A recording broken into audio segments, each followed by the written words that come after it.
لا الہ الا اللہ محمد رسول اللہ۔ الحمد للہ رب العالمین، الحمد للہ رب العالمین، والصلاة والسلام على سید الانبیاء والمرسلین۔ یا رب لک الحمد کما ينبغی لجلال وجهک وعظیم سلطانک۔ لا الہ الا اللہ الحلیم الکریم، سبحان اللہ رب العرش العظیم، والحمد للہ رب العالمین۔ نسألک موجبات رحمتک وعزائم مغفرتک والغنیمة من كل بر والسلامة من كل إثم، لا تدع لنا ذنبا إلا غفرته ولا هما إلا فرجته ولا حاجة هي لك رزا إلا قضيتها يا أرحم الراحمين۔ يا حنان يا منان يا بديع السماوات والأرض يا ذا الجلال والإكرام يا حي يا قيوم، نسألك اللهم إنا نسألك الهدى والتقى والعفاف والغنى، اللهم إنا نسألك من خير ما سألك منه عبدك ونبيك وحبيبك محمد صلى الله عليه وآله وسلم، ونعوذ بك من شر ما استعاذ منه عبدك ونبيك وحبيبك محمد صلى الله عليه وآله وسلم۔ یا اللہ یا اللہ، ہمیں اپنے دربار عالیہ میں قبول فرما لے۔ یا اللہ اپنی معرفت عطا فرما۔ یا اللہ اپنی ذات کے ساتھ ہمیں اپنی وابستگی عطا فرما۔ یا اللہ اپنی ذات کے ساتھ وابستگی عطا فرما۔ یا اللہ ہم تجھ سے اخلاص کا سوال کرتے ہیں۔ یا اللہ رذائل سے ہمیں محفوظ فرما، خصائل حمیدہ اپنانے کی توفیق عطا فرما۔ یا اللہ ریاکاری سے بچا، نام و نمود، شہرت، یا اللہ اخلاق رذیلہ سے ہمیں محفوظ فرما۔ یا اللہ ہم سے راضی ہو جا، ہم سے راضی ہو جا۔ یا اللہ ہمیں وہ کام کرنے کی توفیق عطا فرما جن سے تو راضی ہوتا ہے، ان کاموں سے بچنے کی توفیق عطا فرما جن سے تو ناراض ہوتا ہے۔ یا اللہ ہمارے حال پہ رحم فرما، ہماری بگڑیاں بنا دے، ہمارے کام سنوار دے، ہماری مشکلات کو حل فرما۔ یا اللہ ہمارا تو ہی ہے، یا اللہ ہمارا تو ہی ہے۔ یا اللہ ہمیں اپنا بنا لے، یا اللہ ہمیں اپنا بنا لے، یا اللہ ہمیں اپنا بنا لے۔ یا اللہ یا اللہ یا اللہ ہم جانتے ہیں کہ تو بڑا مہربان ہے۔ یا اللہ ہمیں توفیق عطا فرما کہ ہم تجھ سے راضی ہو جائیں، تیرے شکووں سے باز آ جائیں، تیرے شکر گزار بندے بن جائیں، تیرے شکر گزار بندے بن جائیں۔ یا اللہ ہمارے قلوب کو روشن کر دے۔ یا اللہ اپنی ذات حق کی شناسائی نصیب فرما۔ یا اللہ ہمیں حق کو حق دیکھنے کی توفیق عطا فرما، باطل کو باطل دیکھنے کی توفیق عطا فرما۔ یا اللہ جو فکر، جو نظریہ، جو سوچ تجھے پسند ہے وہ اپنانے کی توفیق عطا فرما، ہر غلط راستے سے ہمیں بچنے کی توفیق عطا فرما۔ یا اللہ ہماری حفاظت فرما، یا اللہ ہماری حفاظت فرما۔ یا اللہ ہماری دنیا آخرت سنوار دے، بے اولادوں کو اولاد صالحہ عطا فرما۔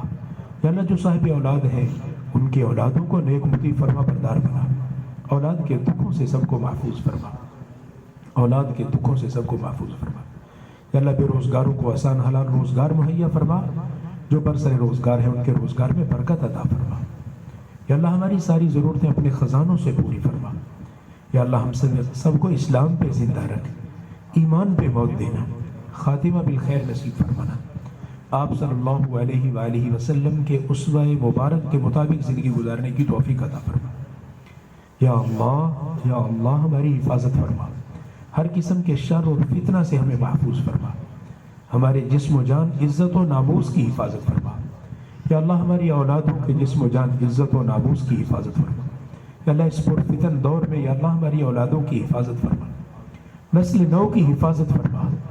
یا اللہ جسم و جان عزت و ناموس کی حفاظت فرما، جسم و جان عزت و ناموس ایمان کی حفاظت فرما، جسم و جان عزت و ناموس ایمان کی حفاظت فرما۔ یا اللہ ہمیں اپنی پناہ نصیب فرما۔ یا اللہ سب سے مضبوط تیری پناہ ہے۔ یا اللہ ہم خود کو، اپنی اولادوں کو، اپنے متعلقین کو تیری پناہ میں دیتے ہیں، اپنی پناہ نصیب فرما۔ یا اللہ ہماری دعا کو قبول و منظور فرما لے۔ یا اللہ اپنے پیارے حبیب صلی اللہ علیہ وسلم کی شفاعت نصیب فرمانا، آپ کے مبارک ہاتھوں سے آب کوثر نصیب فرمانا۔ یا اللہ ہماری دعا کو قبول فرما لے۔ ربنا تقبل منا انك انت السميع العليم وتب علينا انك انت التواب الرحيم وصلى الله تعالى على رسوله خير خلقه محمد وآله وصحبه اجمعين آمين برحمتك۔